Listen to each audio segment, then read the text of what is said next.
So, maniningil na ako sa Messenger ha. Maniningil na ako sa Messenger. Bukas, hindi ngayon kasi gabi na ba. Tulog na kayo at ako'y gising na gising pa. Kasi last December, naniningil ako sa tatlong Tagalog. May nangutang sa akin, mga Tagalog sila. So, sa Metro Manila. Yung dalawa, although silang tatlo sabi, bigyan ko sila ng time, bigyan ko kayo ng time. So, pinagbigyan ko kayo ng time at maghintay ako.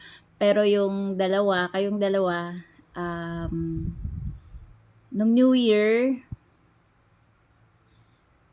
hindi ko alam kung kakasweldo nyo lang o hindi naman fake money yung tinusok nyo sa fruits at sa rice sa bowl ng fruit. So, medyo ako yung naiinsulto sa totoo lang na binilang ko pa talaga binilang ko pa kung ilang piraso yung 1,500 na tinusok nyo. Ni 50 pesos wala. So, maniningil ako bukas ng sa Messenger.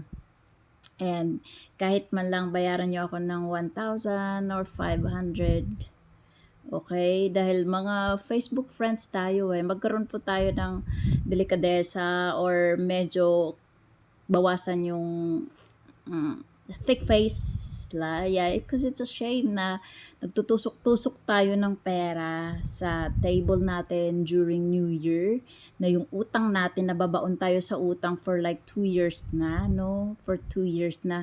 Mabuti sana kung 5,000 lang yan. Malaki-laki po yung utang nyo, 9,000 at saka 11,600 pa. So, medyo makapal yung pagmumukha natin sa ganong scenario na alam mo yon. Ako during New Year, kasi hindi pumayag yung mall na magsara kami. So, naka-duty ako. Tinulungan ko yung mga staff ko. Alam mo yung nagpapagod ako. Wala akong handa.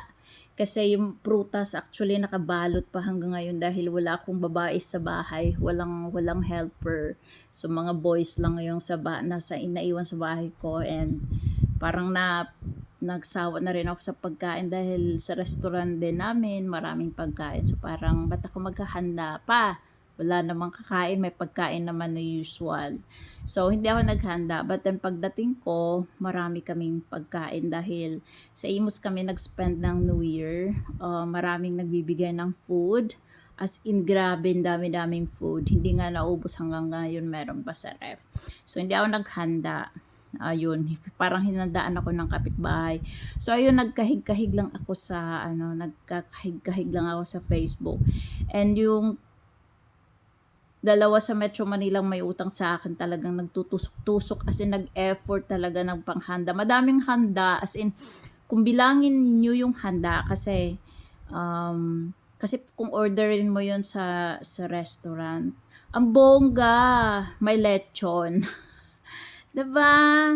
Tapos yung utang sa akin, hindi nyo mabayad-bayaran. Tapos may lechon kayo nung New Year. Hindi ba kayo nahiya? Yung isa naman wala, parang simple lang, pero may pera na tig 1,000 tsaka 500 na tinusok sa prutas, sa itlog, at tsaka sa rice. Diba? Grabe.